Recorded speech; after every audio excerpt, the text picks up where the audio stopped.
Good morning. දැන් අද අපි ඉන්නේ ඔක්තෝබර් මාසේ 16. එතකොට දැන් ගොඩාක් කට්ටියට ඉන්කම් ටැක්ස් එකේ ලියුම් ඇවිල්ලා තියෙනවා. 23 24 එහෙම රිටර්න් එකවල එව්වේ නැහැ කියලා අර රෙඩ් නෝටිස් එක ඇවිල්ලා තියෙනවා. ඒක එන්නේ ගෙදරට. ඒ කියන්නේ ලියාපදිංචි කරලා තියෙන ගෙදරට තමයි එන්නේ. ඉතින් සමහර කලට ඔයා ඒ ගෙදර නැතුව ඇති. ඔයා වෙන තැනක ඇත්තේ. එහෙම නැත්නම් ඔයාගේ මාරු කරලා ඇති. නමුත් අර ඔරිජිනල් දීපු ඇඩ්‍රස් එකට තමයි ඒ ලියුම එන්නේ. ඉතින් ඒ ලියුම ආවොත් එහෙම ඔයාට සමහර කලට ආදායමක් නැතුවත් ඇති. ඒ කියන්නේ ගිය අවුරුද්දේ ලක්ෂ 23 24 ලක්ෂ 12ක ආදායමක් තිබුණේ නැතුවත් ඇති. එහෙම තිබුණේ නැති වුණත් එහෙම ලියුමක් ඇවිල්ලා තියෙනවා නම් අනිවාර්යයෙන්ම රිටර්න් එක ෆයිල් කරන්නම ඕනේ. එහෙම නැත්නම් ඔයාට දඩ ගහන්න පුළුවන්, නඩු දාන්න පුළුවන්. රිටර්න් එක ෆයිල් නොකරොත් එහෙම නීතියේ ප්‍රතිපාදන තියෙනවා බන්ධනාගාරගත කරන්න. ඒ නිසා රිටර්න් එක කියන එක අපි අමතක කරන්න නරකයි.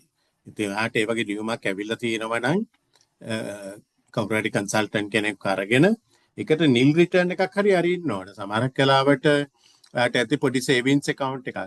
ඒකෙන් අර 5% අඩු කරලා ඒගොල්ලෝ ආදායම් බදු දෙපාර්තමේන්තුවට ඔයාගේ NIC නම්බරේ යටතේ ඇල්ලලා තියෙන නිසා ඔයා දන්නේ නැතුව ඔයාට ෆයිල් එකක් ඕපන් කළා.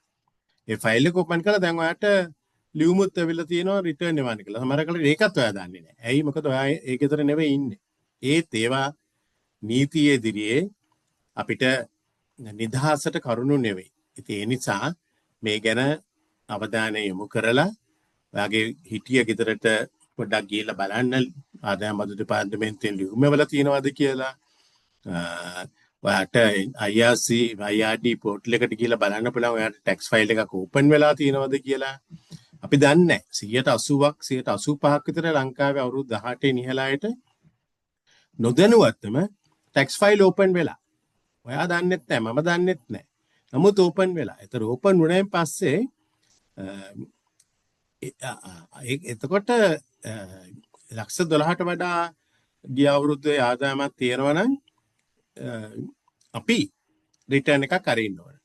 ලක්ෂ 12ට වඩා අඩු නම් ආදායම අපි එතනදී ඒගොල්ලෝ ලියුමක් කළා නැත්නම් අපිට නිකන් ඉන්න පුළුවන්. නමුත් ලක්ෂ 12ට වඩා ආදායමක් තියෙනවා නම් අපි රිටර්න් එක අරින්න ඕන. Anyway, if income tax has sent a return, a red notice saying failure to furnish return, that means they would have sent a notice earlier saying for you to submit a return. So if you are not done, time for you to do it. Avoid penalties, avoid unnecessary litigation, and save your time, save your money, and comply with the laws of the country. Thank you very much, and God bless every one of you.